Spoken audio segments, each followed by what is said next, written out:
Esther here, and I am, once again, sitting in a featureless conference room in the hospital as I'm waiting on call for the night. I am the on-call chaplain. I have my trusty phone, which hopefully will very trustily remain very, very silent all night long. That would be lovely. Lovely for me and lovely for the residents of my region. But I wanted to come on to talk to you guys about this kind of insight, this light bulb moment that I had this morning. And like so many light bulb moments, it wasn't a moment where a new idea hatched out of the blue. It was actually a moment of integration and sort of clicking and shifting, where like all the pieces have always been there. It's not a new idea at all, but suddenly something clicks, and something that I've known for a long time feels completely new. For a long time, I've been talking about the tarot as a tool, as an instrument, as a vehicle for practice that's about helping us really step into the abundance of our lives right here and now, allowing us to be more mindful. And by mindful, I really mean like just more alive, more present, more here, allowing us to show up more fully in our lives, allowing us to live our lives more fully. So, that's how I've been thinking about Mindful Tarot. And when I read for people, I say, we're not looking for answers here. We're actually trying to find the right questions, the questions that really allow us to open up to all of the possibilities and all of the corners and nooks and crannies of our life. Now, I've been talking about this for a long time, but this morning, as I was thinking about the Tarot Kings, because all month long in May, I've been doing this challenge, Courting May, where I've been working with some intentionality on the court figures and on thinking through the tarot court in a way that, sort of taking it to the next level for myself. And what hit me today is that the court figures and the whole tarot itself is always trying to teach us that the tarot is a teacher. It's trying not to give us answers, but it's trying to help us find the answers, right? It's our teacher. Now, the tarot is our teacher. But that insight takes a particular form and a particular weight for me when I think about the tarot court. I think about these 16 characters, these 16 people or personalities of the tarot court. And if I think that each one of those figures is trying to teach me something, then their personality and their identity, starts to have a new resonance for me. Particularly also when I think that those teachers are all part of me, all 16 facets of myself, 16 facets of my brilliant self, right? My brilliance that is trying to shine through. I had an inkling of this way of thinking about the tarot as teacher when I did my last video in this room, the video on reading tarot minors, when I was talking about how we can get a good framework for the minor arcana if we think of the twos, the fives, and the tens, and the way in which each deuce, each two card, really poses the question of the suit's energy. So, the Two of Cups posing the question, how do I love? How do we love? That's the question that the cups open up for us. And the Two of Wands opens up the question, how do we act? And the Two of Pentacles opens up the question, how do we balance? How do we use the resources of the world? How do we give and take in the right proportions? And then the Two of Swords asking the question, how do I judge? How do I discern? How do I make meaning? How do I decide? That way of looking at the minor arcana as unfolding a narrative that begins with a question actually takes me right into the energy of the movement of the tarot court. So this morning I was thinking specifically about tarot kings, because I've been working on the kings this week as part of my Courting May challenge. And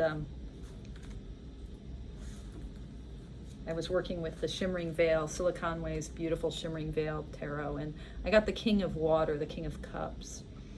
And I was thinking, this is a week, like many weeks these days, where I've just been feeling the weight of grief. The shooting in Buffalo last week, and then the shooting in Texas this week, and the goddamn fucking craziness of the United States, and the craziness that's everywhere right now, and the cacophony of voices and noise and media, and the broken hearts and broken promises and broken communities. So much breakage everywhere. I was thinking, God damn it. Where are the leaders? I realized, the kings in the tarot court are trying to teach us. Just like the twos in the tarot minor arcana are posing a question, those questions in the court become very specific guidance. The tarot kings are trying to teach us how to lead. And, as I've been saying, that the tarot court, that the personality, the personages, the characters of the tarot court, these are all aspects of ourselves, or at least that way of reading the tarot court is so powerful, so profound.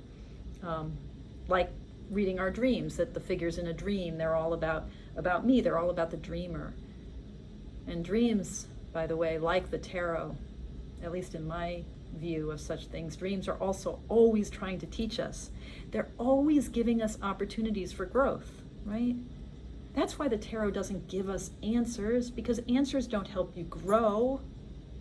Questions help you grow, right? She says, asking a question, which is kind of actually a statement, but I put a question mark at the end of it, right? Yeah, so these 16 characters who were trying to teach us, they're also 16 facets of me, these 16 characters of the tarot court. I'm talking now about the office of tarot. Remember, if you've seen my other videos on the tarot court, that we can think about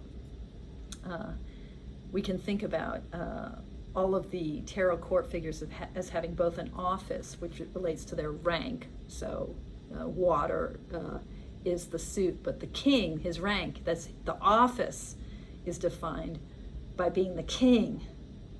He's the king of water, he's the king of cups, but his office is king.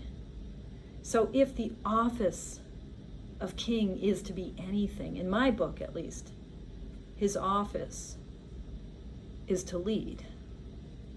The kings are trying to teach us how to lead. And the King of Cups, he's trying to teach us how to lead in terms of the imagination, the emotional world, the world of water, right? So, in some ways, his office as king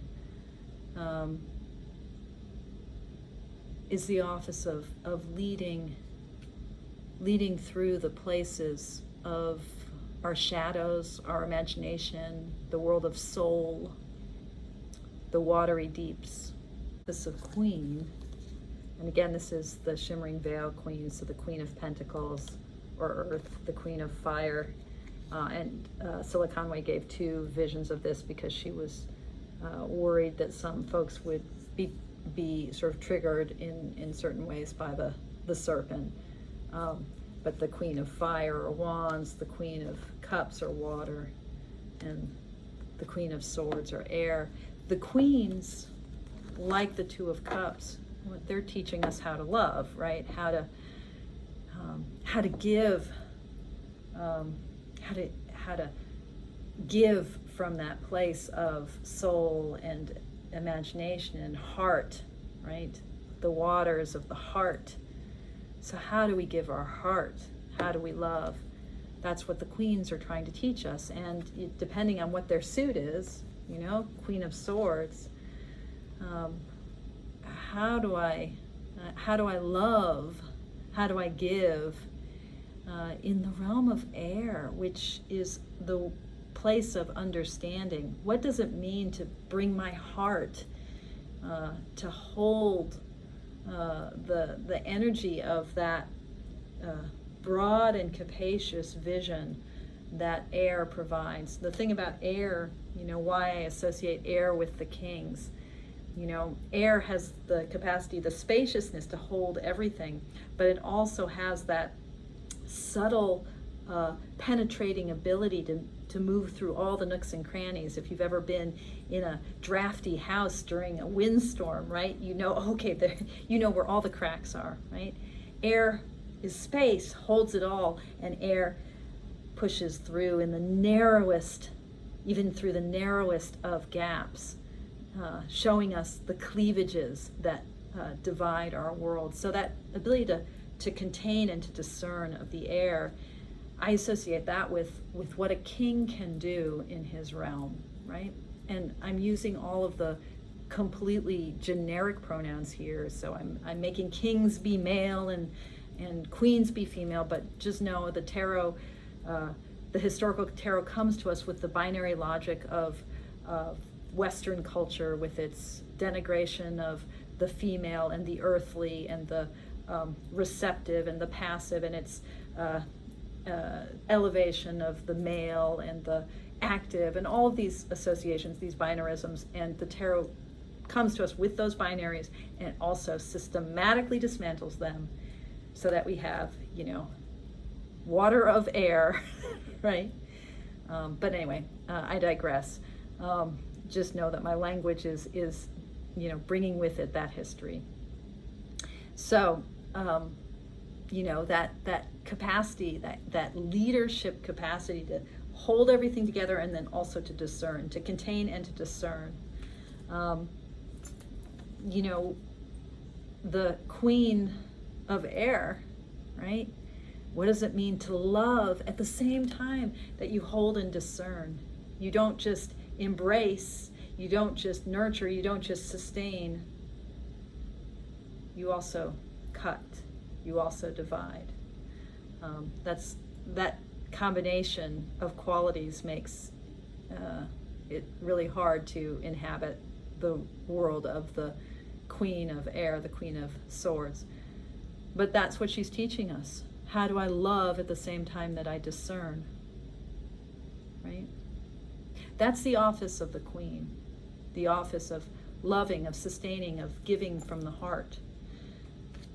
The office of the night of earth, the night of fire, the night of water, the night of air. The office of the night is the office of action and response. The nights are trying to teach us, how do I act? How do I act? And, the Knight of Swords, right? The Knight of Air. How do I act at the same time that I see the big picture? This is the tension that I talked about in my video on the Tarot Court personality, where I drew both the King of Swords and the Knight of Swords. Like, how do I'm just going to screw it up, right? That Knight of Swords, his office is to act. He's teaching me how to act. He's teaching me how to act at the same time that the action takes place in this broad, open spaciousness of air, right?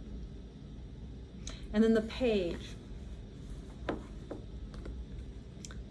of earth, page of fire, page of water, page of air.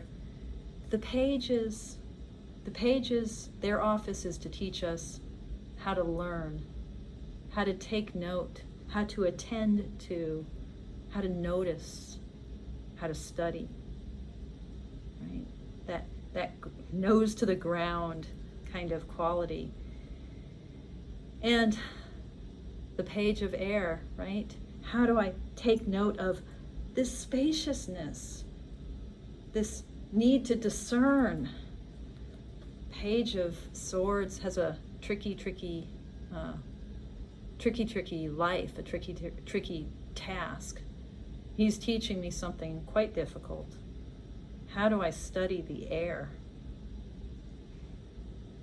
I focused here on the air suit because actually I think those 4 court figures, they are the most problematic court figures. They're also in certain ways for me, because I read the kings as being not only just the office of leading, the office of leadership, but I also see them as the office of air.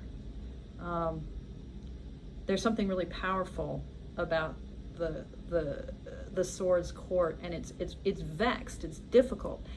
In many ways, I think, wrapping your mind around the court of swords can be a really good place to dig in, to dive into your study of the court cards per se, because they're tricky ones.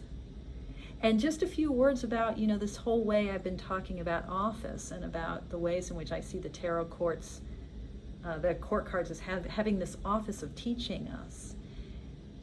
That's also why I associate kings with air as opposed to associating kings with fire, which is the Golden Dawn tradition. So, but as related to Kabbalah, as related to the sort of thinking about the human potential to reach up toward divinity and for divinity to emanate downward. And so it's all about creation and magic, and it's all about the sort of creation myth that's embedded in Genesis and in what it means for God to create the world through light, through fire. So the starting point is fire, because the tarot in this magical hermetic system is so much about manifestation and creation. Kings have to be fire. They're associated with, and this needs another video to talk about in detail, the 4 court figures are associated by Papists with the 4-letter name of God, the Tetragrammaton, Yud He Vav He, and that first Yud is fire. The He, the H, the second letter, is water. The third letter, Vav, is air. And then the last letter, the He at the end, is earth. Yud He Vav He. So we repeat the creation of the world, right? Fire over water, right? And the firmament being divided up, the firmament of air, and then earth, right? Yud He Vav He. So we now have the sequence of the elements. But that makes sense to apply that to the tarot court when you think that those court figures and the tarot itself is all about manifestation, all about creation, all about the becoming divine of the human. For me, we're already divine. We don't need to manifest anything. It's all already here. And the tarot is just teaching us, helping us find what's already abundantly available to us. So for me, the key to all of that is the spaciousness and discernment that air embodies, air that holds everything in it, air that helps us find the natural divides and crevices, the natural cleavages that both separate and join all things.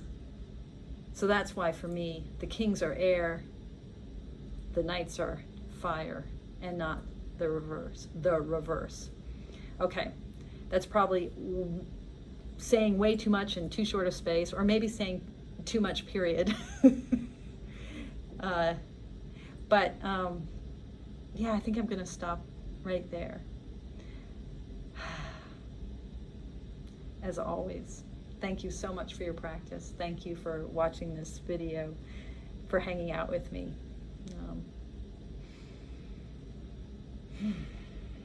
May we all be filled with a sense of our own creative brilliance.